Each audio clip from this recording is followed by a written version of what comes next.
Muchas gracias, Adrián. Bueno, hemos empezado, ¿no? Pues continuamos con la mesa de filosofía política, con la segunda mesa.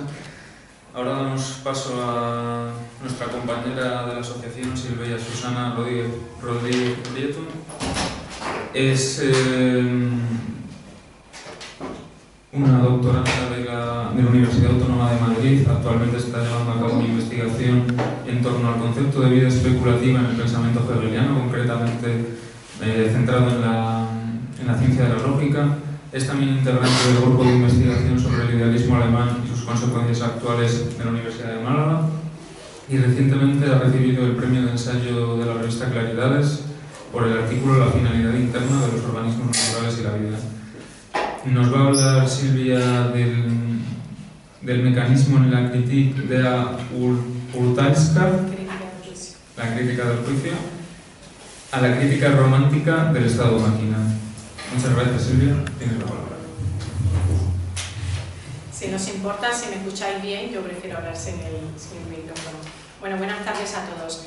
Como ha dicho ya Marcos, yo vengo a hablar, concretamente vengo a reflexionar un poco con vosotros, en la medida que queráis participar de ello, por supuesto, sobre la idea de mecanismo que empieza a surgir al albor del siglo XVIII en esta obra kantiana que es La crítica del juicio, y cómo eso anuncia, es representativo de un desarrollo científico de la época y anuncia uno de los grandes problemas que atravesamos en la actualidad y que actualizamos desde la modernidad, que de hecho ya nuestro compañero se estaba refiriendo a eso, que es el tema de movernos en unas estructuras mecánicas de vida, condicionadas sobre todo por la formación de un estado máquina, que fue altamente criticado desde la entrada a la época del romanticismo.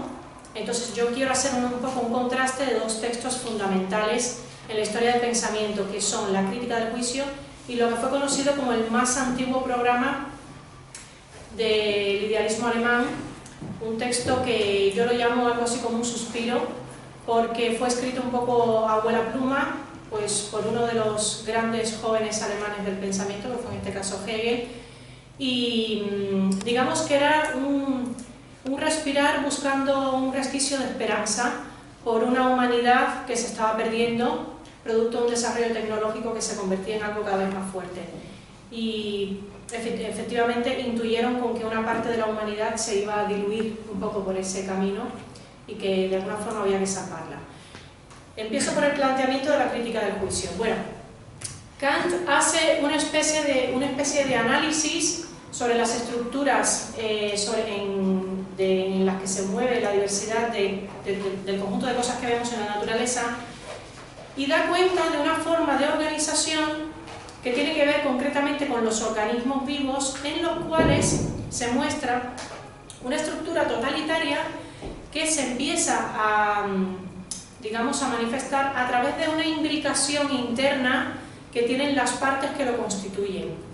Es decir, en todo lo que vemos en la naturaleza hay una gran diversidad, pero hay ciertos organismos, y ya voy entrando en materia, que funcionan de forma tal que parecería, por su perfección, por la perfección que muestran, parecería que algún entendimiento ajeno hubiera estipulado que funcionasen de esa manera, y que una vez creada esa estructura, es capaz de automantenerse, autogenerarse y cubrir por sí misma cualquier fallo que se dé en cualquier momento. Es el caso de los organismos vivos, cuyos órganos, desde los más significativos hasta los menos significativos, poniendo por caso el organismo de un perro, hablamos de los órganos internos, pero también juega un papel esencial en la conservación del organismo, el pelo que tiene el perro, las orejas, las uñas, es decir, nos enfrentamos a un cuerpo en el que vemos que funciona de forma tal que parecería que no hiciera falta y dejarlo solo a la naturaleza porque funciona por sí misma. Parecería que no hay que ejercer sobre él ninguna función para que se automantenga. ¿Por qué? Porque cada parte de este tipo de organismo juega una función tal que tiene una imbricación directa con el todo que es dicho organismo. Es decir, cada parte tiene una función en dicho organismo sin la cual el organismo no funcionaría, pero a la vez ella no funcionaría si no fuera por el organismo. hay una relación interdependiente entre cada parte de este tipo de seres y la función del todo como tal. Kant esto lo llamó la estructura de seres organizados que se organizan a sí mismos, es decir, su perfección estriba en que parecen tan independientes que no hace falta que ninguna fuerza externa, una vez creado, ejerza sobre ello. Este es el caso de los organismos. Sin embargo, hay otro conjunto de objetos que vemos en la naturaleza cuya estructura depende todo el tiempo de que alguna fuerza externa ejerza sobre ellos. Es el caso, por ejemplo, del funcionamiento de las máquinas, es el caso, bueno, en la crítica del juicio se habla del funcionamiento de un reloj, cuya estructura evidentemente revela que alguien ha ejercido cierta lógica, ha determinado cierta lógica de funcionamiento, sin la cual ella no permanecería, pero además tiene una estructura en la cual no existe la posibilidad de que si una de las piezas fallara, de alguna forma la imbricación que tiene con el todo, que sería en este caso las otras estructuras de la maquinaria, pudieran suplir esa carencia. Es decir, se trata de cuerpos que necesitan todo el tiempo estar vigilados, todo el tiempo un asesoramiento externo, porque en el momento que falla alguna pieza, alguna parte, por sí sola no podría echar a andar, por decirlo de alguna forma. Espero estarme haciendo entender. Entonces, digamos, esto es lo que ocurre en la época kantiana, sobre todo porque es lo que empieza a revelar el desarrollo científico de la física.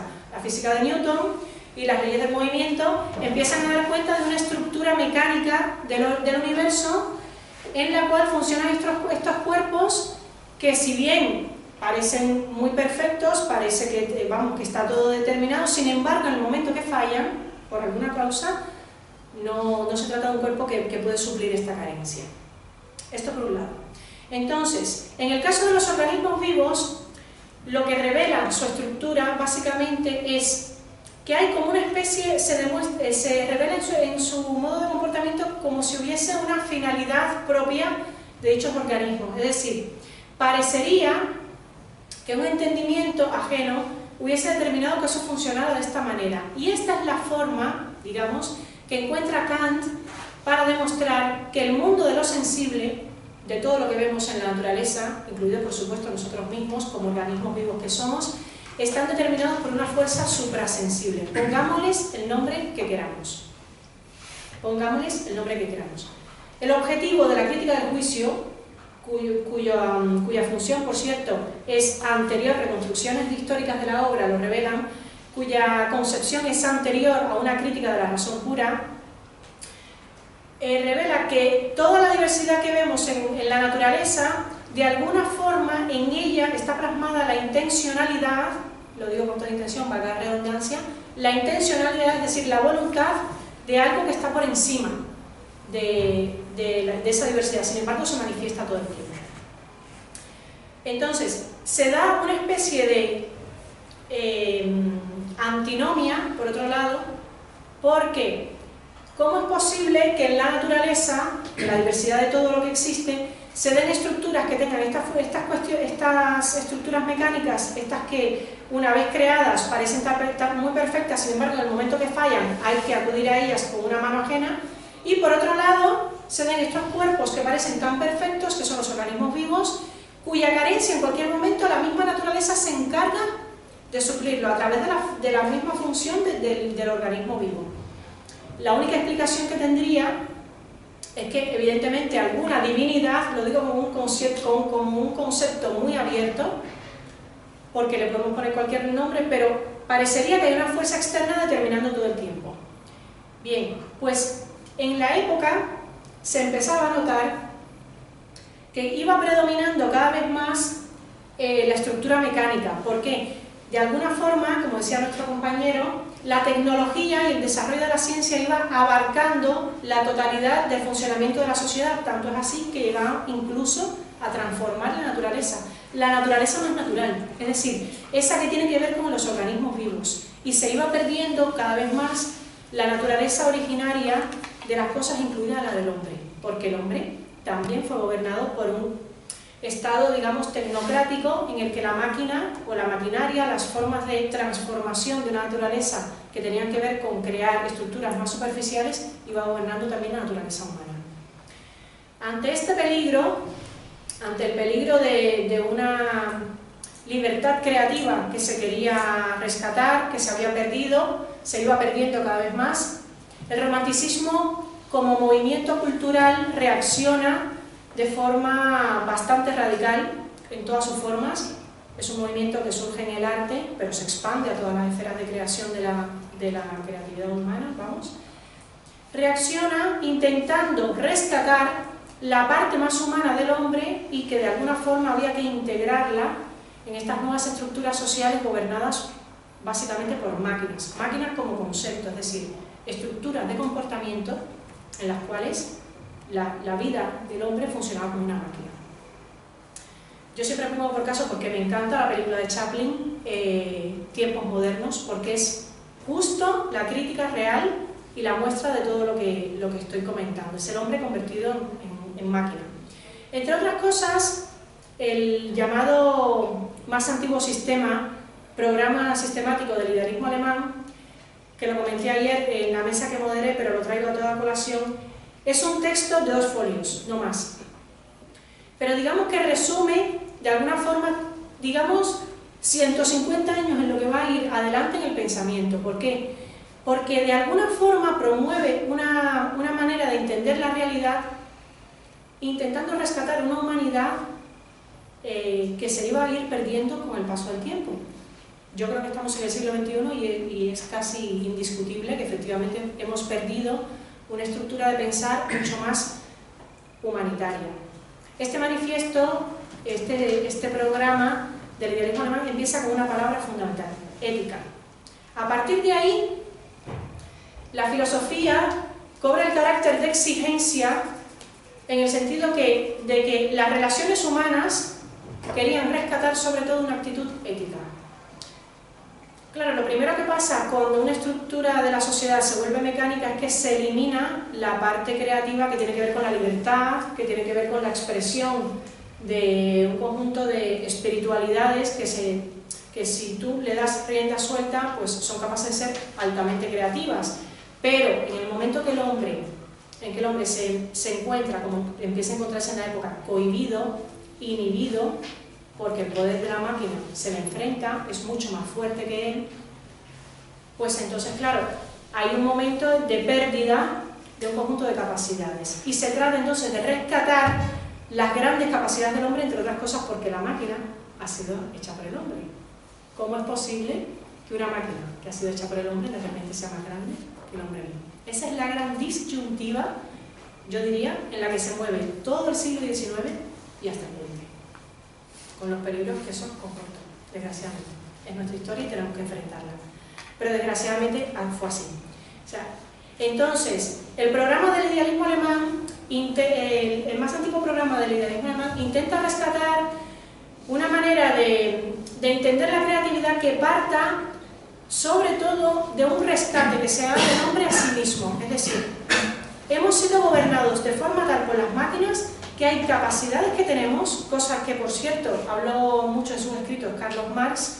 Las grandes capacidades del hombre se han perdido, entre otras cosas, por un problema de dominio. Lo hablábamos abajo. El hombre, cuando tiene miedo, pierde muchas capacidades. ¿Cómo hacer para que este hombre, esta subjetividad, totalmente cohibida por el poder de la tecnología, totalmente inhibida, porque las máquinas lo hacen mejor que nosotros, o por lo menos es lo que parece, se rescate a sí misma e intentemos crear una realidad, entre otras cosas, en la cual la angustia que empieza a penetrar en la creatividad humana pueda desaparecer, porque evidentemente en un mundo en el que las máquinas son más perfectas que nosotros, bueno, pues ¿qué somos nosotros?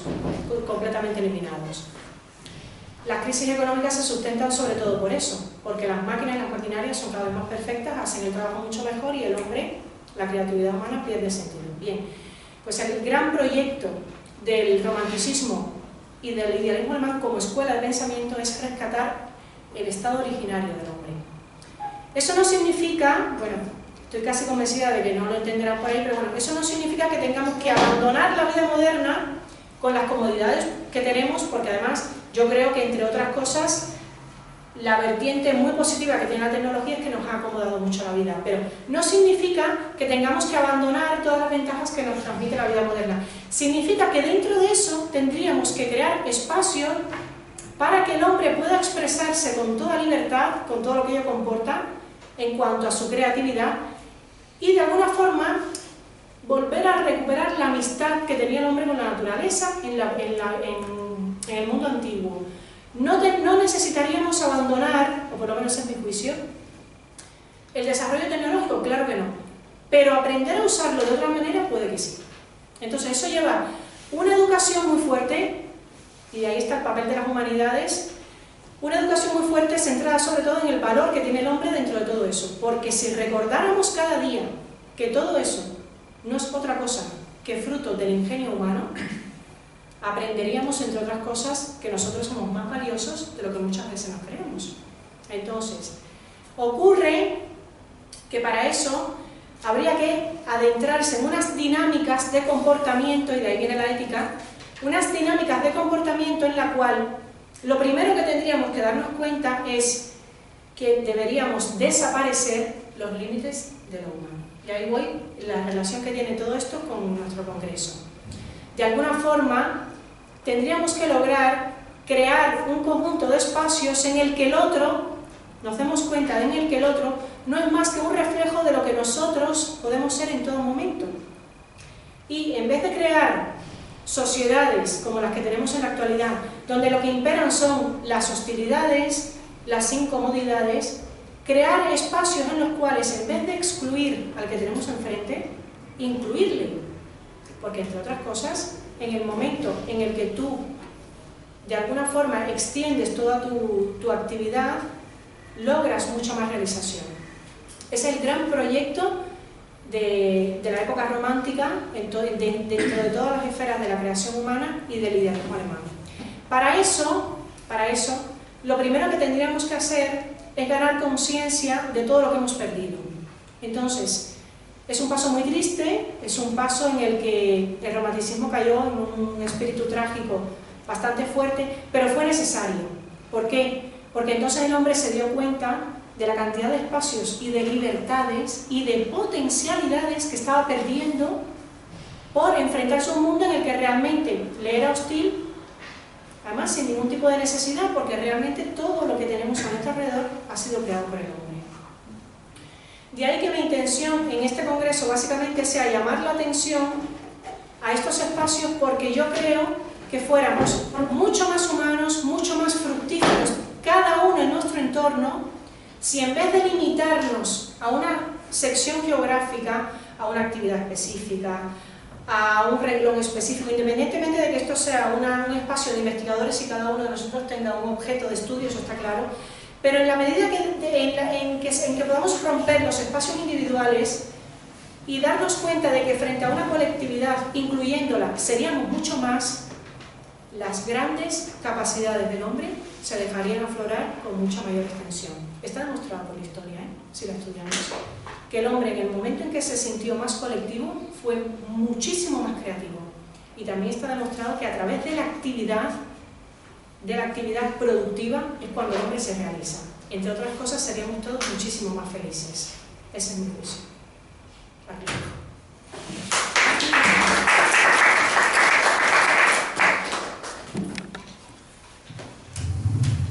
Muchas gracias, Silvia. Vamos a continuar con la ponencia de Pietro Chea.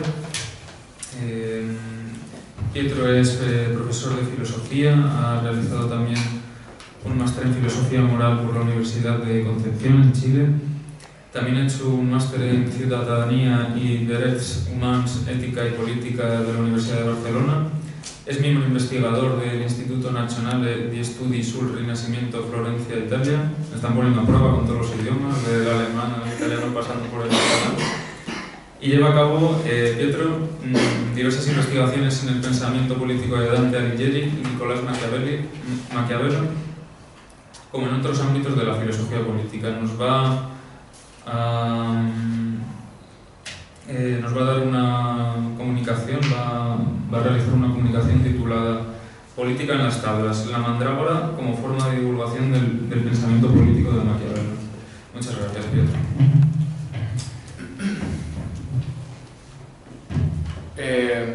Bueno, buenas tardes a todos y gracias por la invitación y la organización. En esta oportunidad, igual que el primer compañero que expuso en esta mesa, voy a leer un poco, no lo suelo hacer, pero de verdad que es un tema que me apasiona y creo que si lo hago por libre podría estar aquí 2 horas hablando y no quiero perder la línea de lo que realmente me interesa. Sin embargo, lo voy a intentar de hacerlo lo menos posible y que no sea tan monótono. Así que veamos cómo comenzar. Bueno, como decía Marcos, el título de mi trabajo es Política en las tablas, la mandrágora como forma de divulgación del pensamiento de Maquiavelo.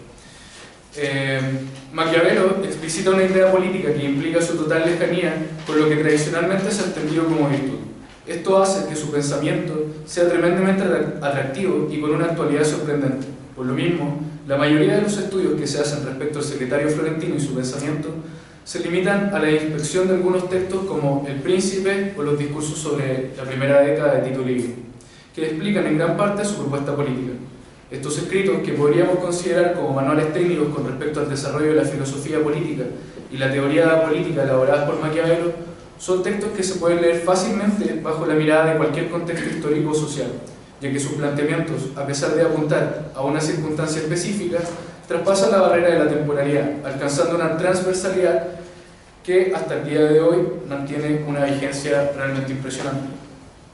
Más, la contextualización de los términos o los sucesos históricos que se hacen necesarios a la hora de hacer una lectura seria de estos trabajos, y no solo eso, sino que para la población de aquel entonces es vital también cierta proximidad con algunas nociones políticas, ya que la aplicación de estas nociones en el terreno práctico tienen una implicancia directa con su quehacer cotidiano. Para solucionar este problema, la obra dramatúrgica del secretario florentino pasa a adquirir una gran importancia, ya que esta expresión artística permitirá explicar por medio de casos supuestos aquellos elementos que solo parecen comprender los expertos en los tratados de Maquiavelo, siendo las obras de teatro esa posibilidad de acercar la política al pueblo sin necesidad de mediación. La mandrágora o el bel favor son obras literarias que, en comparación con sus obras políticas, no han sido muy estudiadas por los intelectuales del pensamiento de Maquiavelo, pero que, sin embargo, y bajo la mirada de esta exposición, cumplen un rol fundamental para comprender la globalidad del pensamiento de este intelectual renacentista. Como dato, muchos profesores, cuando yo les hablaba de la obra de teatro de Maquiavelo, me decían: ¿en serio Maquiavelo escribió teatro? Sí, escribió y bastante, pero bueno. Se entiende, se comprende y se acepta la importancia de los textos más técnicos anteriormente mencionados. No obstante, se consideran aquí como obras que apuntan de forma implícita a un grupo de personas que difícilmente en la época contemporánea del filósofo florentino podrían tener acceso a la agudeza de la información que dichos trabajos contenían. Evidente, El Príncipe está apuntado a un príncipe, efectivamente, que es Lorenzo de Medici, y por lo tanto ocupa muchos tecnicismos. De partida, los títulos de cada capítulo son en latín, y algo que la población florentina de aquella época no iba a entender, considerando que también la población florentina de aquella época hablaba toscano, y un toscano bastante vulgar, no el italiano más perfeccionista de Maquiavelo en El Príncipe, por ejemplo. Así, este trabajo se enfocará en el desarrollo de una política que se desenmascara por medio de la obra de teatro, específicamente la mandrágora, ya que en esta comedia el desarrollo de la verità effettuale queda mejor plasmada que en otros escritos, considerando que esta es la idea base del realismo político en Maquiavelo. La mandrágora da la posibilidad de analizar con detalles una serie de cuestiones que, al ir observando con cuidado, se pueden perfectamente relacionar con el contexto de Florencia de aquella época y con las preocupaciones que el pensador florentino le aquejaban. Así, cada uno de los personajes ofrece una gran gama de elementos que permiten ser leídos a partir de una visión política que consigue develar la problemática de aquella época. El prólogo, la advertencia a la decadencia. En el prólogo a la mandrágora, Maquiavelo habla en primera persona, advirtiendo y resumiendo al público lo decadente de los personajes, quienes eran reflejo de una política muy poco preocupada de las cosas que son centrales para el pueblo, se mueven por el egoísmo y los intereses personales, sus virtudes en sus actuaciones son puestas al servicio de caprichos mezquinos, las mentiras mueven la obra de principio a fin. Quizás la parte más importante y de la carga política más evidente es justamente el prólogo, ya que en ella Maquiavelo insinúa la columna vertebral de toda la obra, la composición y las características de los personajes. Esta forma de justificar la mandrágora permite comprender la visión que tiene el pensador florentino de su época, una visión pesimista que en esta oportunidad no busca una solución como en el caso del príncipe, sino que más bien mostrar aquello que parece evidente, pero que está tan cerca de lo político y tan próximo al propio pueblo que muchas veces no se logra ver, porque para poder ver las cosas con claridad a veces es necesario tomar cierta distancia. Es justamente esa lejanía de la cuestión pública la que permitió a Maquiavelo generar esta obra, develando aquello que parecía oculto, la decadencia de la política. Digo lejanía de lo político porque en esta época Maquiavelo había sido justamente alejado de la política. Lorenzo de Medici llega al poder de Florencia y casi una de las primeras preocupaciones era encarcelar a Maquiavelo y posteriormente alejarlo de todas las cuestiones políticas. Es cuando en ese momento Maquiavelo se va al campo. Bueno, campo en ese entonces, ahora está a 10 kilómetros de Florencia, así que tampoco es tan campestre, pero en ese momento toma esa distancia y un poco en la desesperación de querer volver y que se nota en las cartas a su amigo Francesco Vettori, él ya viendo que no iba a volver a la política ni siquiera por Roma, ni por Florencia, ni por Pisa, que eran las posibilidades que tenía de volver a la política, comienza a escribir y ahí aparecen estas obras de teatro, claramente con una lucidez desde mi perspectiva mucho más interesante, por decir así, mucho más desinhibida. Ya no tiene ningún tipo de compromiso con nada. Bueno, en realidad nunca lo tuvo mucho, pero esta vez es más interesante aún. Más en la obra de teatro ocupa mucho la ironía, y eso es para mí genial. Esta forma de justificar la mandrágora permite no es un dato menor que el secretario florentino desarrollara esta obra en el campo a las afueras de la ciudad, como recién lo indicaba, donde la relajación, el desapego de la cuestión pública le permitió desahogar toda su capacidad de análisis. Esta obra muestra el rumbo de Florencia, hecho que queda descubierto en el prólogo. En el prólogo, bueno, lo tengo en italiano aquí, pero básicamente dice: un amante mezquino, un doctor poco astuto, un frate mal visuoto, un parásito di malicia il cuoco, fin questo giorno il vostro balbuco. Vale decir, un médico, un amante mezquino, un abogado muy torpe y un padre ambicioso, que son los personajes centrales de la mandrágora que se van entrelazando. Maquiavelo en esta obra se muestra como un autor desenfadado, que rompe cierto encasillamiento político y que juzga abiertamente a la alta sociedad, a la élite política, a la iglesia, mostrando cómo la inteligencia de las personas sagaces es utilizada para colaborar con aquellos que lo único que buscan es satisfacer sus caprichos y sus propios deseos. La mandrágora, que no siendo algo muy novedoso en términos de trama y que por momentos parece tener una fuerte cercanía con el Decamerón de Boccaccio, es un arma que le permite explicitar con ejemplos de forma didáctica la decadencia de la política y las consecuencias por no hacer caso a lo que él ya había señalado en El Príncipe. Se podría decir que esta comedia es creada justamente como una especie de respuesta a dicho tratado, ya que responde a una verità effettuale, a esa realidad que está ahí en la circunstancia. Verità effettuale es un concepto que en Maquiavelo ha sido bastante trabajado, analizado y hay bastante discusión al respecto. Pero me gusta pensar la verità effettuale como lo hace Francesco Bausi, que señala de que la verità effettuale para Maquiavelo es el análisis de la circunstancia, del problema político ahí. O sea, no hay muchos autores o otros autores piensan que la verità effettuale es como la realización que da pie a un resultado concreto. Digamos, es bastante conocida la frase, que no es de Maquiavelo, pero que se saca una vez de leer El Príncipe: el fin justifica los medios.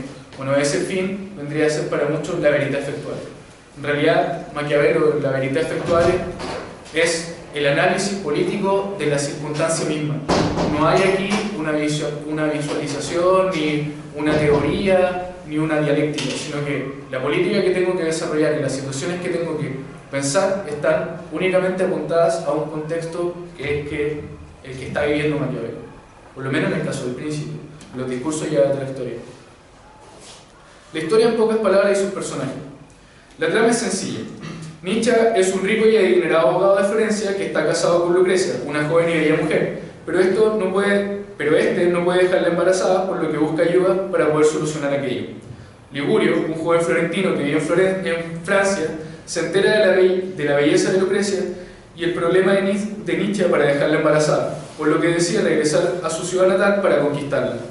Para esto recurre a la ayuda de distintas personas. Primero, Calímaco, quien es la mente pensante de todo el plan que permite a Calímaco quedarse con Lucrecia.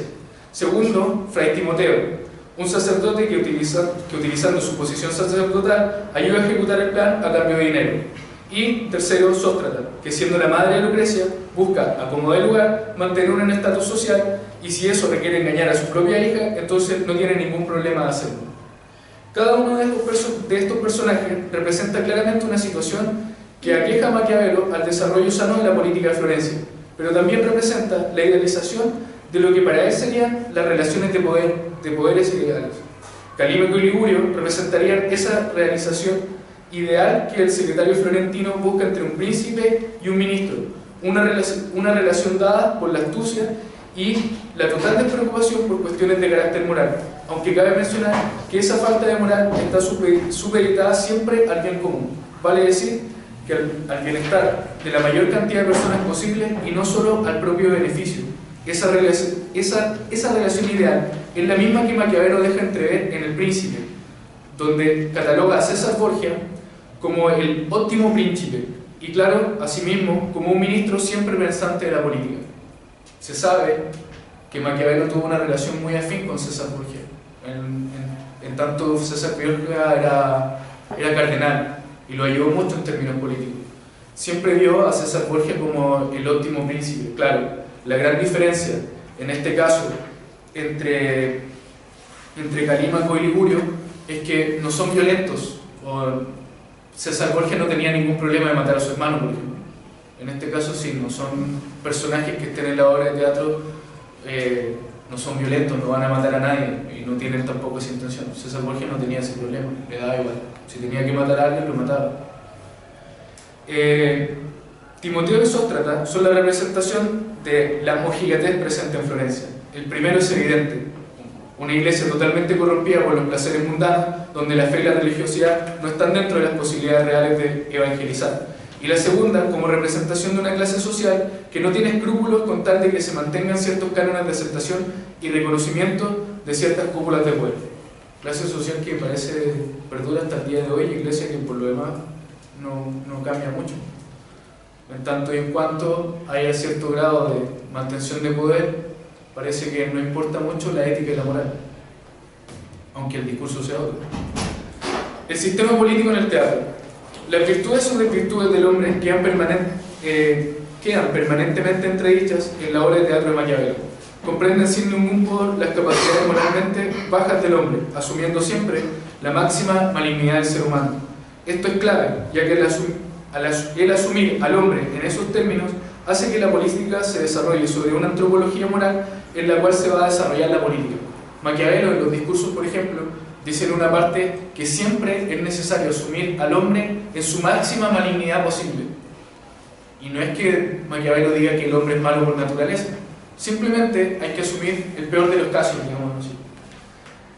La política no solo se despliega a partir de las circunstancias puntuales, sino que se hace en pos de capacidades y posibilidades que el propio hombre pueda llegar a realizar. Y en este sentido, la política del secretario florentino se va entrelazando permanentemente con una visión antropológica que no es de un calibre menor. El método de Maquiavelo es muy diferente a lo que la tradición filosófica suele llamar como un sistema filosófico, y de aquí también la discusión si Maquiavelo es filósofo o un teórico político. No busca las grandes explicaciones transversales, sino que se asume un determinado tiempo y estipuladas situaciones para poder proponer una forma de actuar. Por momentos, el norte parece difuso, ya que como el realismo político opera a partir de una verdad factual, el fin podría ser cualquier antojadiza pretensión. Pero la meta de Maquiavelo es clara, y el realismo político apunta al bien común, el que para el filósofo florentino sería volver en gran medida a la formación de una república, y esa república tomando el ejemplo de la República de Roma. Por esta razón, la antropología de Maquiavelo se entrelaza con la política constantemente, porque el pensador florentino no crea sistemas de gobierno, sino que su método es el de gobernar en pos del bien común y acorde a las circunstancias. La lectura que pueda hacer un señor o un príncipe de la realidad dada será clave a la hora de ejecutar un buen gobierno. aspirando a la idea republicana que el pensador del Renacimiento tiene en mente. La obra de teatro de Maquiavelo, y especialmente La Mandrágora, hace ver también esta cuestión, ya que los planes cambian en la medida que se conoce mejor la circunstancia a la cual se enfrentan. Esto muestra la flexibilidad que Maquiavelo asume a la hora de enfrentar un problema y cómo lo pensado debe ajustarse a la realidad y el contexto en pos de lograr lo cometido, tal como ya lo había señalado en los discursos, y cito aquí a Maquiavelo: el que menos se equivoca y goza de más próspera fortuna es quien acomoda sus acciones al tiempo en que vive y procede aprovechando las circunstancias. Esto es que parece obvio, es fundamental dentro del pensamiento del filósofo florentino y que expresado a partir de la obra de teatro queda en mayor evidencia para todas aquellas personas que no tienen la posibilidad de acceso a sus libros más técnicos, divulgando no solo esa posibilidad de modificar los procesos políticos llevados a cabo en Florencia, sino develando cómo funciona y debería funcionar la política para que ésta pueda tener buenos dividendos, viéndose reflejados en mejores condiciones para la mayor cantidad de gente posible. Un pequeño entre paréntesis, una compañera adelante hablaba del Islam y de la primavera árabe, etc. Me parece súper interesante también, y no sé si hay alguna investigación al respecto, de cuál fue el rol que cumplió, por ejemplo, Al Jazeera en la primavera árabe, una televisión que no tenía ningún tipo de compromiso político y que divulgaba en los países árabes un montón de información que hasta ese momento no era de mayor conciencia en la población árabe. Creo que la obra de teatro de Maquiavelo también cumplía un poco ese rol. O sea, pasar del Príncipe o de los discursos sobre Tito Livio, que son textos bastante técnicos, a llevarlo a la obra de teatro, donde se podía ver cualquier persona de distinta edad, verla en una plaza pública, era claramente una divulgación importante. La Mandrágora termina siendo un texto que cumple la función de divulgación, tanto para denunciar aquello que Maquiavelo critica, como para evidenciar decadencia política que observa en la Florencia de aquel entonces, y mostrar aquello que anhela, es decir, manejar la posibilidad de retornar a una organización lo más cercana posible a una república como lo fuese alguna vez Roma.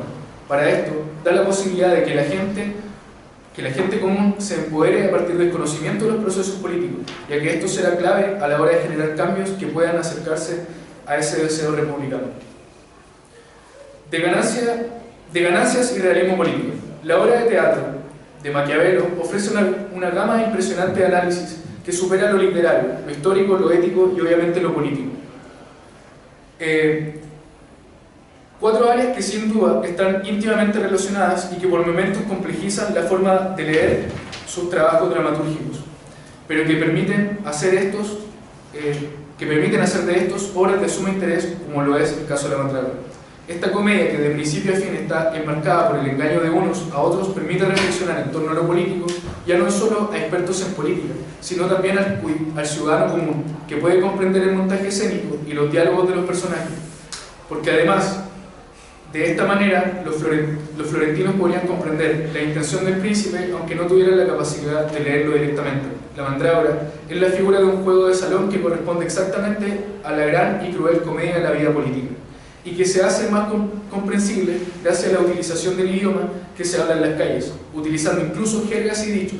El lenguaje no es ni docto ni elaborado, y recurre mucho a la utilización de parlamentos que contengan algún tipo de información de fechas que permitan situar los parlamentos dentro de un margen temporal que claramente hace más simple la visualización del mensaje político que el filósofo florentino quería entregar. No deja abierta la posibilidad de cuestionar si esta obra contiene o no un mensaje político, ya que Maquiavelo, como señala Ridolfi, al escribirla no pensó ni en hacer precisamente una farsa ni tampoco una sátira, sino que solamente siguió los dictados del incontenible espíritu creador que sentía en su pecho y que unas veces causaba risas y otras llantos.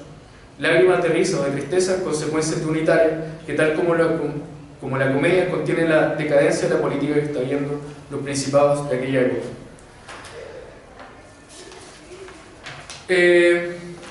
No hay personajes positivos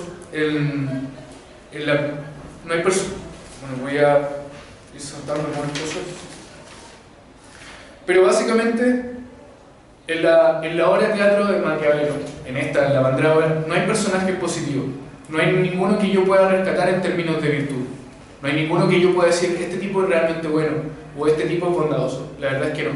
Las virtudes que se dan en la obra de teatro Maquiavelo están dadas única y exclusivamente a partir de las características que tienen los personajes para llevar o no llevar a cabo determinados planes que puedan permitir cierta ganancia. Y esta ganancia, insisto, es ganancia caprichosa. Lo interesante de la mandrágora, desde mi perspectiva, es que estos personajes, Calímaco, Ligurio, Fray Timoteo, Sóstratas, todos se mueven en pos de Lucrecia, que es esta bella mujer que se quiere conquistar. Pero esta bella mujer, ¿qué representa? Para Maquiavelo representa Florencia, claramente. Una Florencia que no se mueve, que está totalmente quieta. Cuando uno lee la obra de teatro, las intervenciones que hace Lucrecia son mínimas. Son mínimas. Básicamente lo único que dice es que no, en realidad no quiero involucrarme con otra persona. Para resumir un poco la obra de teatro, Calímaco hace que Ligurio se haga pasar por médico, que le dé un veneno a Lucrecia, que ese veneno se tiene que beber completo, pero posterior a beber el veneno se tiene que tener relaciones sexuales con otro individuo para no envenenar a su marido. Y ese otro individuo va a ser Ligurio, que va a estar ahí y va a tener relaciones sexuales con Lucrecia. Por lo tanto, Lucrecia recibe, digamos, toda la información, pero ella no se mueve absolutamente nada. Eso es lo que en el fondo señala Maquiavelo de Florencia. Florencia está totalmente quieta, está recibiendo información, viene distintos dictadores, hay distintas guerras y Florencia se mantiene ahí, en esa situación. Por lo tanto, ¿quién gana? Si Florencia tomara una decisión, probablemente en esa quietud o en esa pasividad, claramente sería Florencia la que ganaría. Tal cual como lo hace Lucrecia en la obra de teatro. Que ella finalmente toma una decisión y le dice: vale, tú te vas a quedar conmigo y te vas a hacer pasar por el padrino del bebé que vamos a tener ahora después que nos hemos relacionado sexualmente y me voy a casar con Nietzsche y tal. O sea, la mentira gana sobre la mentira. Realismo político puro. Eso. Gracias.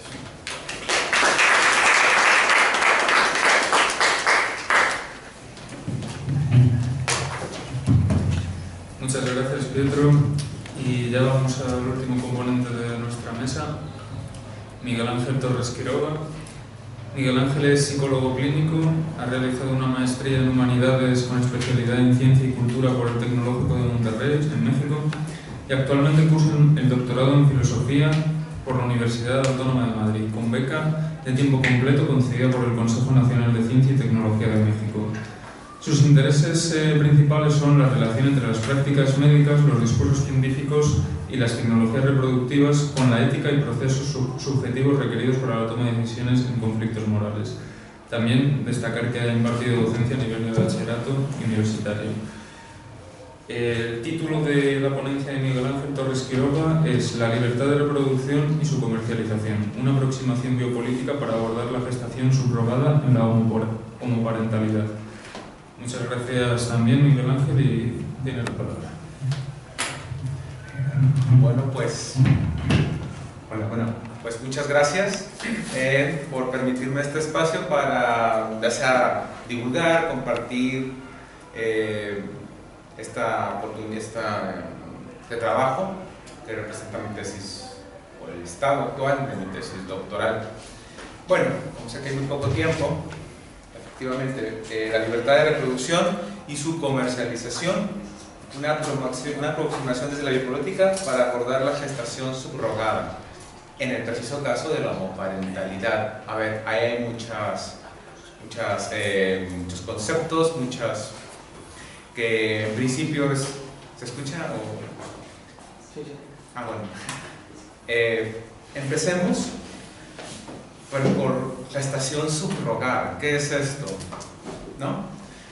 Ahora que pareciera como si un hilo conductor es ciencia, tecnología y el poder en cada vez más áreas de la vida humana, que antes podían, por ejemplo, en las esferas privada y pública, ahora pareciera que los asuntos privados, como fue el caso de la reproducción sexual, pues ahora son sujetas de regulación del Estado, ¿no? esto es una realidad desde la reproducción asistida, ¿no? Reproducción asistida que involucra la participación de técnicas técnicas de intervención con células, con gametos, para que una persona pueda reproducirse. Según antropólogos es darle una mano, echarle una mano a la naturaleza, tomando en cuenta que con lo que no se podía hacer, lo que no se puede hacer naturalmente, ahora la ciencia va a poder reproducirlo. Sin embargo, como veremos como intento transmitir, con la gestación subrogada algo cambia, ¿no? Gestación subrogada es digamos, la participación o la necesaria intervención de una mujer para que otras personas puedan llegar a tener una descendencia genética, ¿no? Una mujer que en la mayor parte de los casos en el mundo actual va a tener un contrato en donde se van a especificar todos los detalles de los límites de su participación, de su implicación y presuntamente las consecuencias, ¿no? La mujer es bueno, en principio hay muchas personas involucradas en un proceso de gestación subrogada, ¿no? Está una donante de óvulo, ¿no? Porque en muchas partes, por ejemplo en Estados Unidos, en California, en Texas, en muchas partes, en Florida, es que la mujer no esté vinculada a la gestante subrogada, no esté vinculada genéticamente con el bebé al que va a dar a luz, bueno, que va a parir, porque ahora, bueno, más tarde explicaré por qué también esta razón, ¿no? Y la participación también de un donante de esperma, presuntamente del padre que solicita, ¿no? Que puede ser bien una pareja heterosexual, como en el caso de homoparentalidad, de una pareja del mismo sexo, de dos hombres, ¿no? Ahora, se hace la gestación subrogada, incluye una fecundación in vitro, es decir, la manipulación de un ovocito y de espermatozoides para generar embriones, ¿no? Embriones que a su vez no se produce solo uno, sino se producen muchos, algunos se guardan, pero los más, digamos, los que tengan más probabilidad de llevar a una implantación en el útero son los que van a ser implantados precisamente, ¿no? Muy bien. De esta manera la mujer, la gestante subrogada, únicamente tiene la labor durante esos 9 meses, incluso un poco más por el periodo de una lactancia en algunas legislaciones, de ser la huésped, no sé, la que va a hospedar a ese bebé de otras personas, no de ella. Sin embargo, bueno, esto también tiene muchas otras complicaciones. Esa va a ser. Y bueno, hasta este momento las regulaciones sobre gestación subrogada han estado muy ligadas, ya sea incluso en países que son de lo más variopintos, no es una predominancia de los países occidentales, neoliberales, ¿no? Bueno, Estados Unidos efectivamente, Canadá, el Reino Unido solo en caso de altruismo, aquí en Europa continental está virtualmente prohibido, no hay forma de que se reconozca un contrato de los llamados vientres de alquiler que les otorgue a los solicitantes la potestad, la paternidad de ese bebé, ¿no? Hay muchos casos, por ejemplo en España, que han ido a otros países, a Tailandia, incluso una pareja gay que se fue a Tailandia y que le ha sido retenido el bebé, puesto que la madre, al enterarse que los solicitantes eran una pareja de hombres, inmediatamente en una actitud que algunos podrían dar como homofóbica, dijo: yo no quiero entregar mi niña a una pareja de homosexuales, ¿no? Claro, para empezar, la mujer nunca fue informada quiénes eran los solicitantes, ¿no? Y ni el Estado español reconoce la paternidad, ni Tailandia, ahora que, aunque no está suficientemente regulado, tampoco da mayor tregua a que la mujer entregue al bebé. Entonces hay un conflicto bastante intenso, ¿no? En ese sentido, la bioética, desde luego, bueno, como decía, también Rusia, Ucrania, ¿no? La India, tienen cada una sus legislaciones y cada uno sus estados tan diferentes, con sus propias perspectivas de libertad, de comercio, que hacen que la gestación subrogada prácticamente sea como un caso especial en cada país.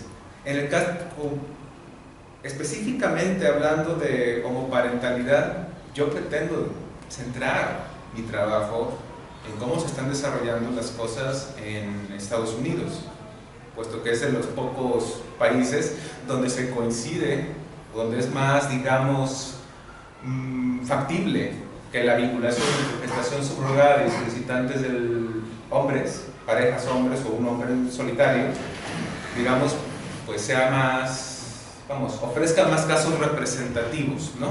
Mientras que en la India o en Rusia, como todos sabemos, la homosexualidad está de muchas formas penada y pues ahí estaríamos estudiando otro tipo de casos, ¿no? El que a mí me concierne es uno donde coincide un proyecto de libertades, un proyecto de igualdad, en principio con sus defectos, como ya mencionaré más adelante, y que bueno, es el que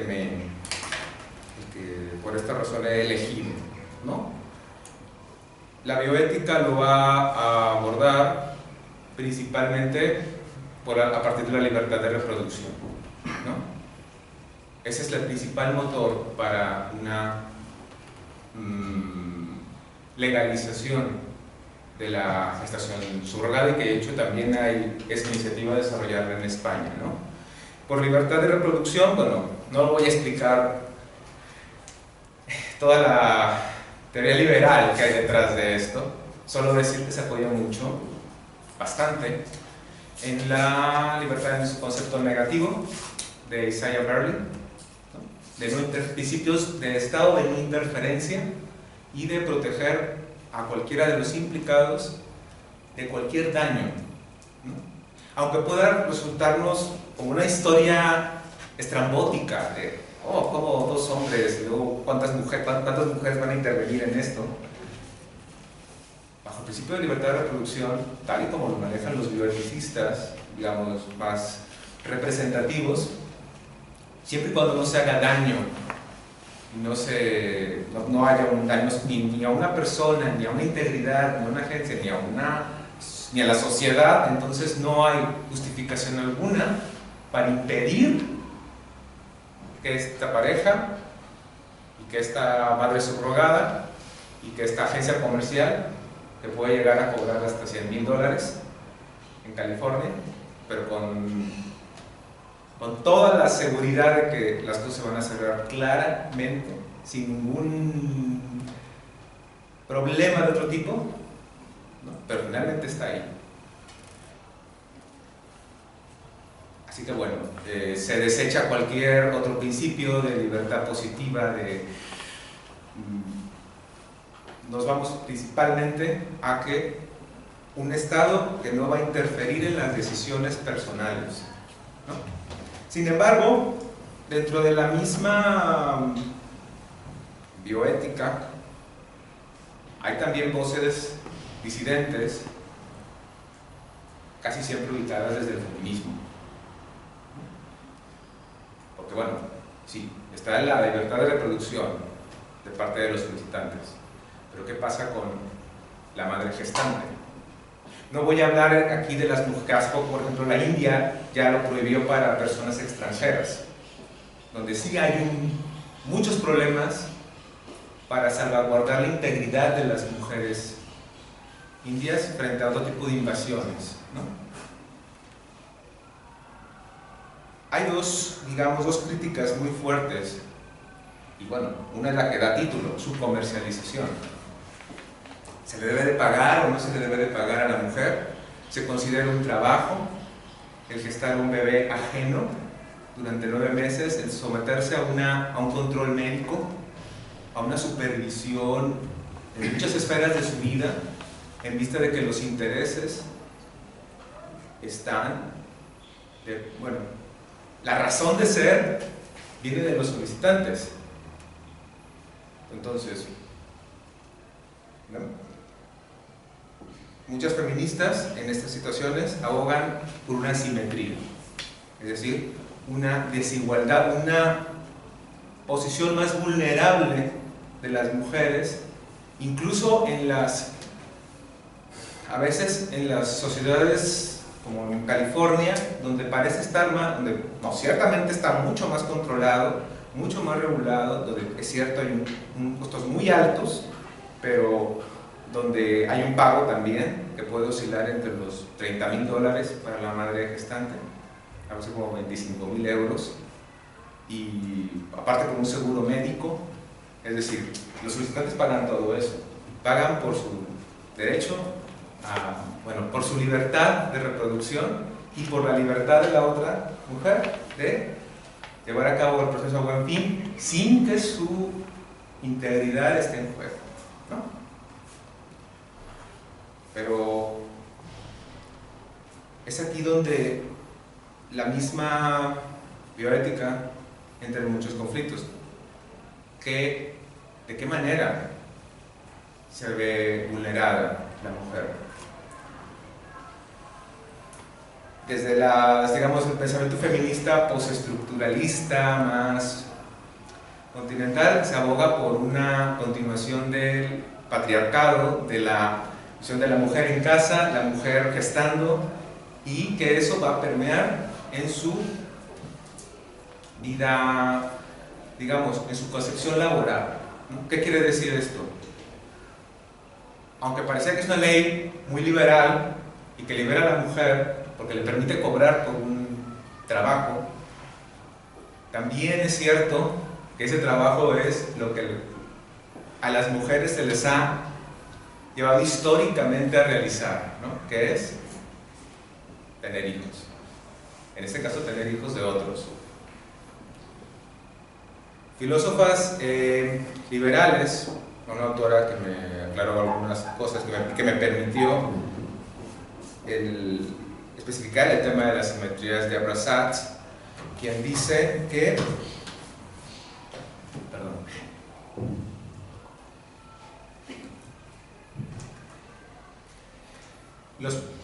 quienes abogan por la simetría siguen siendo esencialistas, equiparan a la mujer con la madre, es decir, dicen, a la mujer también se le puede dar la agencia suficiente para laborar su capacidad reproductiva, ¿no? Sin pensar en que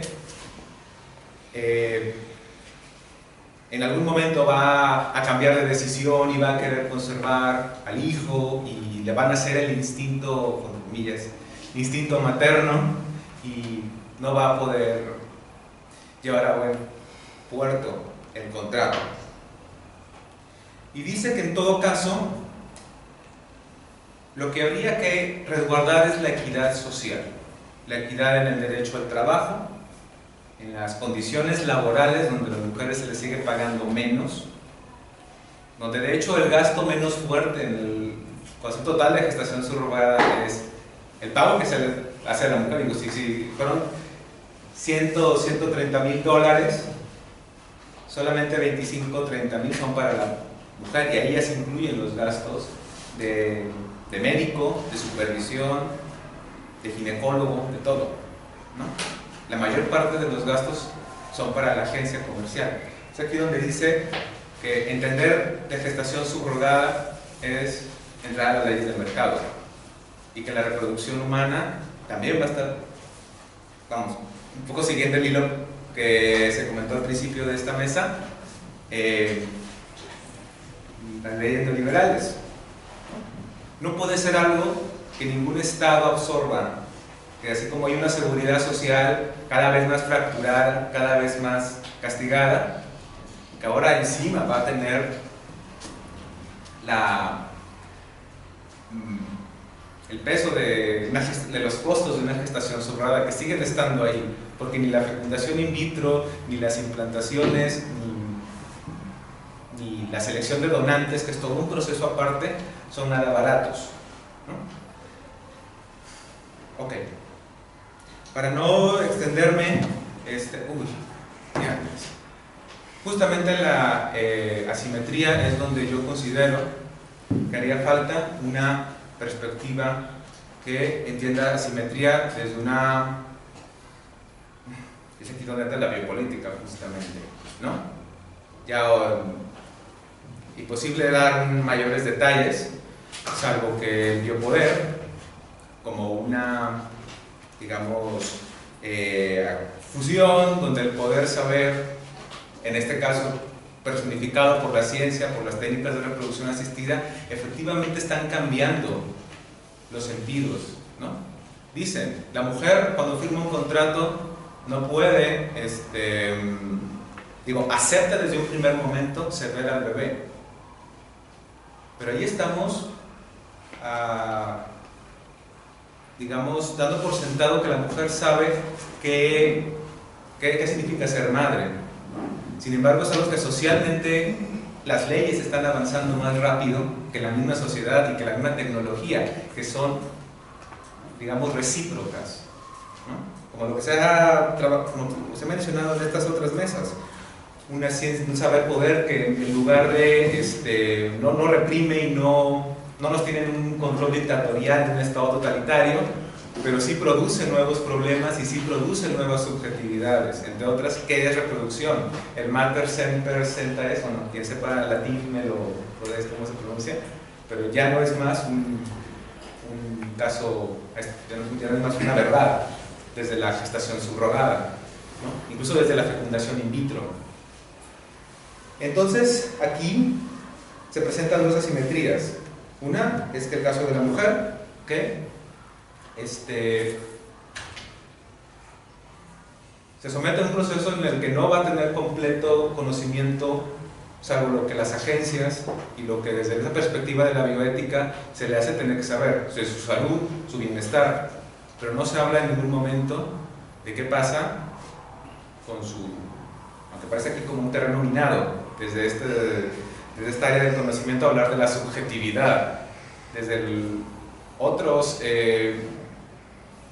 digamos, ¿qué pasa si realmente esta mujer se posiciona como madre?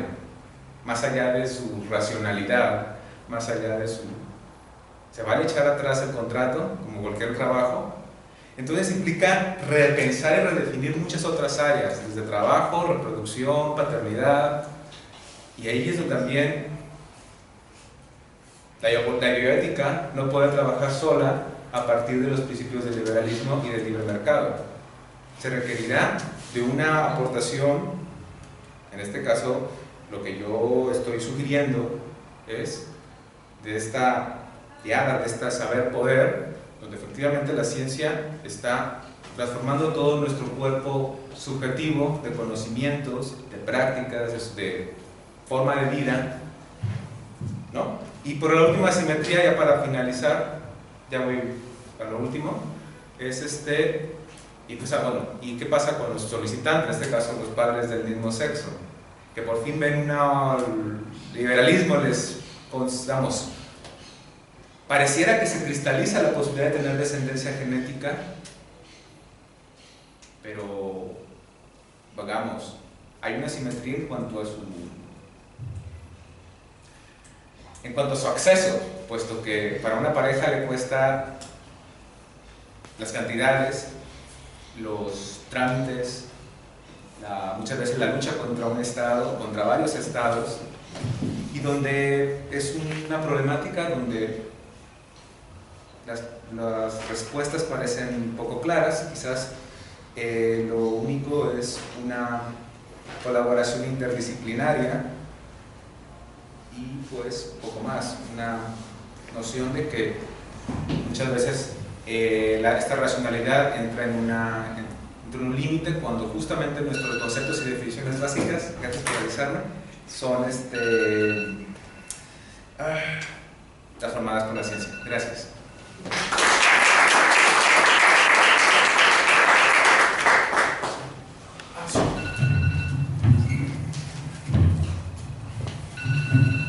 Todavía sigue el tiempo aquí recordándonos su tiranía. Bueno, muchísimas gracias a todos los comunicantes, gracias también al esfuerzo de atenerse al tiempo. Precisamente por eso podemos ahora discutir un poco las preguntas, aunque como venimos con un poco de retraso de la mañana, también en ese sentido muchas gracias a Silvia por cambiar su ponencia sin mayor problema. Tenemos que limitar el tiempo de preguntas, pero bueno, tenemos unos 10-15 minutos estirándolo mucho. Y nada, os cedo la palabra.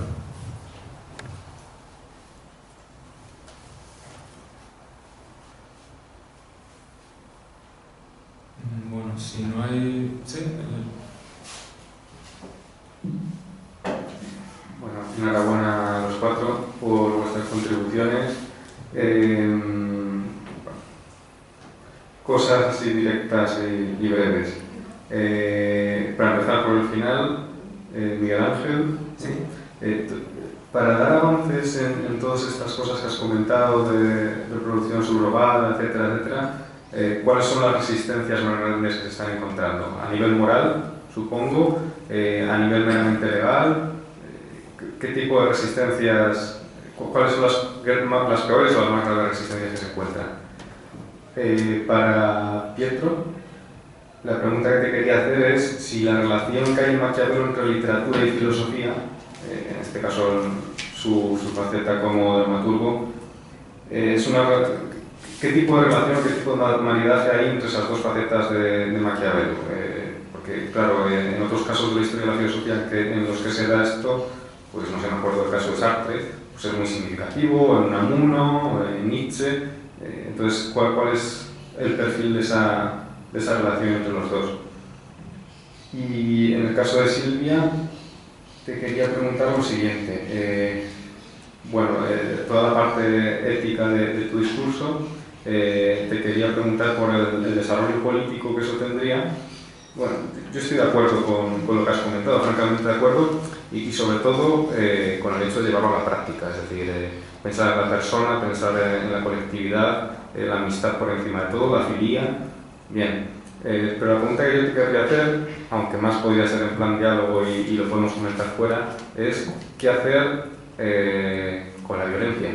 Es decir, yo sé cómo me puedo comportar con los amigos o con las personas con las que empiezo a conocer, etcétera, etcétera, pero ¿cómo tratamos al que no escucha o al que no entra precisamente en esa filía o al que directamente es violento y utiliza medios terroristas contra nosotros? Ahí ¿cómo entraría todo ese discurso ético-político que has comentado? Ya está. Gracias a todos. Empezamos por...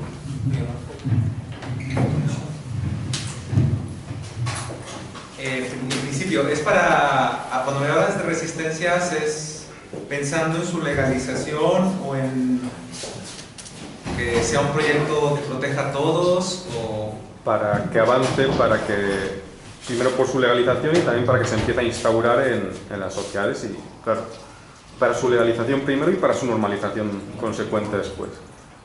Muchas, por ejemplo, algunas, se me viene a la mente unas feministas,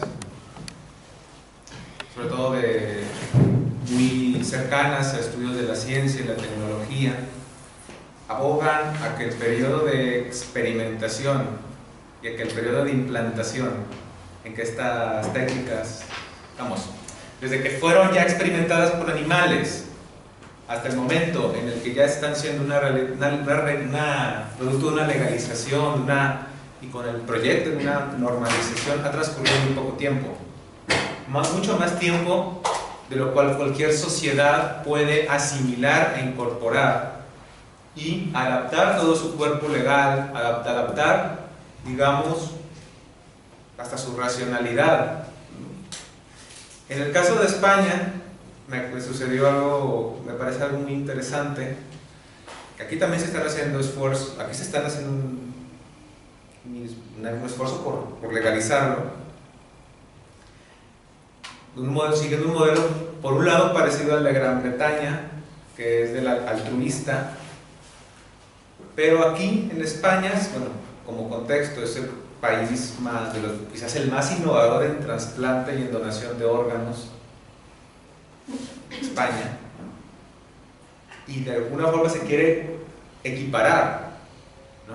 Estás donando, o sea, la donación de ovocitos, de espermatozoide, como una donación de órgano, no un órgano vital, pero sí una sustancia, sin pagos de por medio, una donación, y sumarlo a esa tradición, ¿no?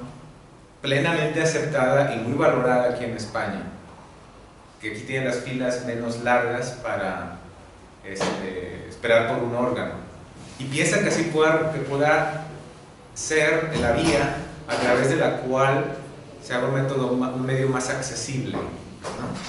No sé, depende de cada país, es algo tan particular. En Estados Unidos parece que les funciona muy bien con la comercialización, pero bueno, por tiempo no digo más, pero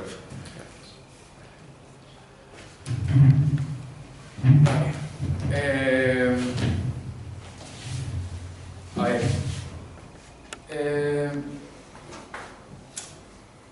sí, cuando uno piensa en obra de teatro, filosofía y obra de teatro, quizás los primeros autores que se tengan a la mente van a ser Sartre, Camus, etc. Yo veo una diferencia en todo caso, porque en el caso de Sartre, por ejemplo, Sartre asume que sus ideas filosóficas son mucho más simples de entender en la obra de teatro que el mismo Sartre decía, o sea, toda la crítica de la razón dialéctica la explico en 60 páginas en una obra de teatro. Y me es mucho más rápido y es mucho más ágil y es más entendible. Y en la novela, claro, los que leyeron Los Caminos de la Libertad, con 3 tomos larguísimos que yo creo que ni el mismo Sartre lo entendía, pero bueno. En el caso de Maquiavelo es diferente.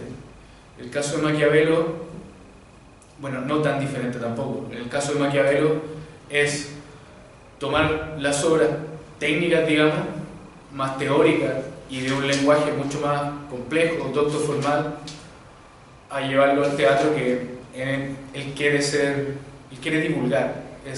Por eso decía en un momento, la mandrágora es la explicación del príncipe. O sea, el príncipe que lo tomaron los doctos de aquel momento en Florencia, que, bueno, por lo visto no lo leyó Lorenzo de Medici, pero seguramente sí lo leyeron otros intelectuales de la época, lo entendieron. Pero si yo se lo paso a un tipo que va caminando, que ni siquiera habla italiano, que habla toscano, y el toscano de aquella época no va a entender nada del príncipe. Entonces, ante eso, la mandrágora, que se divulga, que en 1520, aunque la fecha es un poco dudosa, en 1520 se monta en Venecia, el 22 en Roma, por lo tanto es visible para todos y todos la pueden entender. De hecho, incluso para alguien italiano parlante, digamos, un poco compleja leer, porque tiene muchos dichos toscanos de aquella época. Claro, tendría que ser un toscano muy entendido, ¿cierto?, para entender dichos, valga la redundancia. Entonces, claro, la intención es divulgación, más que mejorar la interpretación de. Por lo tanto, es poder en el fondo. Está intentando darle poder a la gente, que entienda qué es lo que está pasando, cuáles son las dinámicas de la política. Aunque otros autores van a decir, no, mira, bueno, en términos muy coloquiales, Maquiavelo estaba aburrido, estaba en el campo, no tenía nada que hacer y se le ocurrió escribir una obra de teatro. Que en todo caso hay un buen grupo de pensadores y estudiosos de Maquiavelo que te van a decir eso. Y además también por la cercanía del trama a otros autores, como el Decamerón de Boccaccio o cosas por el estilo.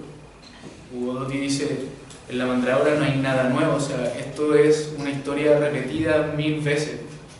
Otros van a decir, sí, puede que sea una historia repetida 1000 veces, pero los personajes son muy florentinos. Entonces, claro, hay una discusión ahí.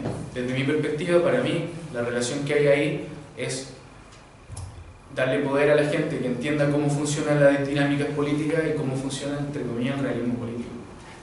Yo lo veo así.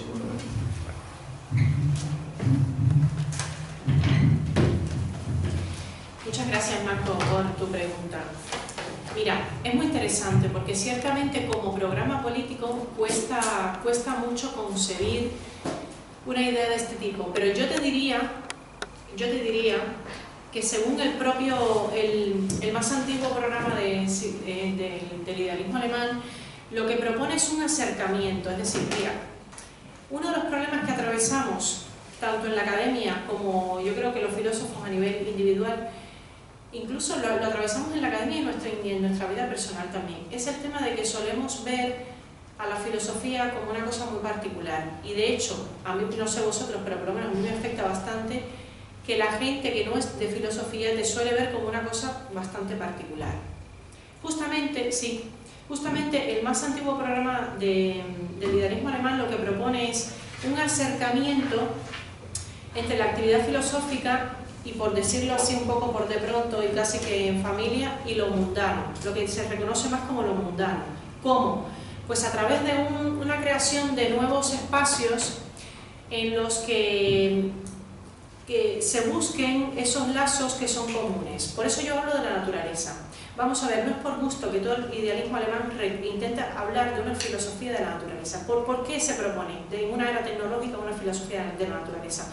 Porque lo que se está intentando buscar es esos lazos que tienen que ver con nosotros en cualquier sitio donde nos pongamos. Es decir, lo que es común a todos, lo que se establece elementos comunes.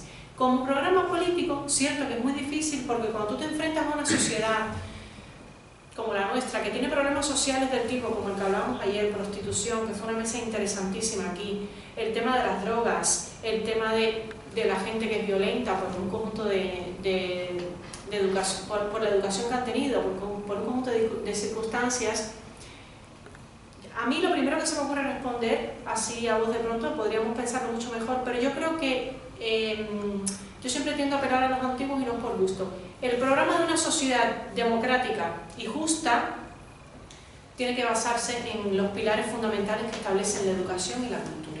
Es decir, tendríamos que atravesar por una época muy dura en la que tendríamos que restablecer o reformar todos los marcos educativos que tenemos. Es decir, abrir la cultura y la educación como un espacio público, pero abrirla de verdad. Con eso quiero decir que el hecho de que tú metas la mano en tu bolsillo y saques unas monedas te sea suficiente para ir al teatro, te sea suficiente para ver una obra de ballet, te sea suficiente para comprarte un libro, por ejemplo. Por lo menos que haya menos distancia entre lo que queremos hacer y lo que podemos. Porque lo que pasa, por ejemplo, en los ámbitos universitarios, yo, por ejemplo, cuando estaba en la licenciatura me pasaba mucho, a mí me encanta el teatro, me encanta el ballet, pero yo no me lo podía permitir. Y eso, la vida me ha demostrado, por un conjunto de personas que conozco, que cuando nosotros nos estamos formando, es fundamental incluir la cultura dentro de la formación. En el momento que tú pones la educación y la cultura en el mismo ámbito, y mucho más accesible, entre otras cosas creas la necesidad. Empieza el apetito de decir, mira que ahora, porque lo han visto tus amigos, y eso empieza a generar un ambiente en el que de alguna forma no hay tanta distancia, digamos, entre el filósofo que se dedica a la actividad filosófica y la persona que trabaja solamente, no porque lo haga estudiando, sino porque solamente se ha propuesto trabajar, por ejemplo, en una tienda. ¿Comprendes? Entonces, si trabajamos estas sociedades sobre las bases de crear circunstancias igualitarias, para empezar, la actividad filosófica estaría mucho más popularizada, a la gente le gustaría más leer literatura, le gustaría más tener una actividad un poco más intelectual, se identificaría mucho más con eso, porque lo que suele ocurrir es que la gente que realmente se forma se aleja de lo mundano, por decirlo de alguna forma. Entonces, eso es un error. Eso es un error. ¿Por qué? Porque entonces lo primero que haces es crear un complejo que existe y que sigue perviviendo entre la gente que no puede permitirse la cultura, entre la gente que ve a Schopenhauer como si aquello fuera una cosa, se le olvida que era un hombre, lo que hablábamos, se le olvida que era un hombre, a fin de cuentas. Entonces, Si realmente establecemos las bases de lo igualitario, tenemos que ir a la naturaleza, que es la que realmente nos une. Ya está. En el momento que tú te reconoces con una persona como que somos parte de lo mismo, da igual que tú seas catedrático, da igual que seas un político, y da igual que seas quien sea, porque en definitiva somos parte de la naturaleza. Si tú eres capaz de crear esos estados, de hecho eres mucho más libre, porque hay un enfrentamiento social que te limita. Cuando tú ves una diferencia en una persona porque tiene una categoría social por encima de ti, eso te limita en un conjunto de expresiones. Si tú eres capaz de establecer esos niveles, ahí es donde empieza a igualarse en los comportamientos. Mira, los comportamientos violentos siempre son rebeldes, rebeldes contra algo. Rebeldes porque lo han visto en la familia, rebeldes contra una sociedad que no te acepta, rebeldes porque no encuentran trabajo, rebeldes por desengaños amorosos, siempre son rebeldías. La tendencia humana, está claro, bueno, yo participo de eso, lo digo con respeto, es verdad que la tendencia humana como animales que somos es al egoísmo, es a defender lo nuestro, pero lo que elimina todo eso es una fuerte base educativa y cultural, porque se nos olvida que la educación es la formación básica, pero la cultura es el cultivo de lo humano en el hombre. Lo que pasa con las sociedades más salvajes, lo digo con todo respeto y por supuesto que no me refiero a esta de la que yo me siento parte además, las sociedades más salvajes han sido así por un problema de carencia de cultura. Es decir, muchas veces están formadas pero les falta cultura. La cultura es el cultivo de lo humano en el hombre. Es eso que te crea sensibilidad. Lo que hablamos de la sensibilidad, eso se educa a través de un acceso a la cultura mucho más llevadero. Cuando tu vecino, el que te saluda todos los días, salir de casa, o cuando tu compañero de aquí de la asociación tal te dice, oye Silvia, he visto una obra de teatro buenísima, te la recomiendo. Pero claro, es que no hablamos de eso, pero ¿cómo lo vamos a hablar si es que quién puede ir a una obra de teatro? A mí me encanta el ballet, y es que yo no me lo puedo permitir. Cada vez que viene a Madrid el ballet, el ballet ruso, yo sufro porque me encanta, pero no me lo puedo permitir. Los estudiantes no nos podemos permitir eso. Entonces, te das cuenta que hay un conjunto de... Eso es lo que empieza a establecer las diferencias, y la mayor parte de este tipo de reacciones vienen por inconformidades con uno mismo. ¿Comprendes? Entonces yo creo que es eso. Y el más antiguo programa del sistema del idealismo alemán lo que propone es eso, es la búsqueda de esos espacios en los que realmente, gracias Marcos, en los que nos podemos mover todos y se eliminan las diferencias. Es verdad que se eliminan. Eres mucho más libre, eres mucho más feliz contigo y con los demás. Y bueno, la sociedad de alguna forma se mueve de otra manera. Es lo mismo. Muchísimas gracias Silvia, y muchísimas gracias a los demás integrantes de la mesa, a Adrián, a Pietro y a Miguel Ángel. Ha sido una mesa interesantísima, la pena como siempre que tiene que acabar, pero bueno, seguro que continuarán las conversaciones en otros momentos. Muchas gracias a todos. Antes de dar conclusión, bueno, por pedir disculpas por el retraso, los integrantes de la última mesa, por favor, que se acerquen ahora al final. Y para acabar, pues, como siempre, pido un aplauso para los componentes. Muchas gracias. Bueno, se me ha olvidado. Volvemos pues eso, a las 6:05 para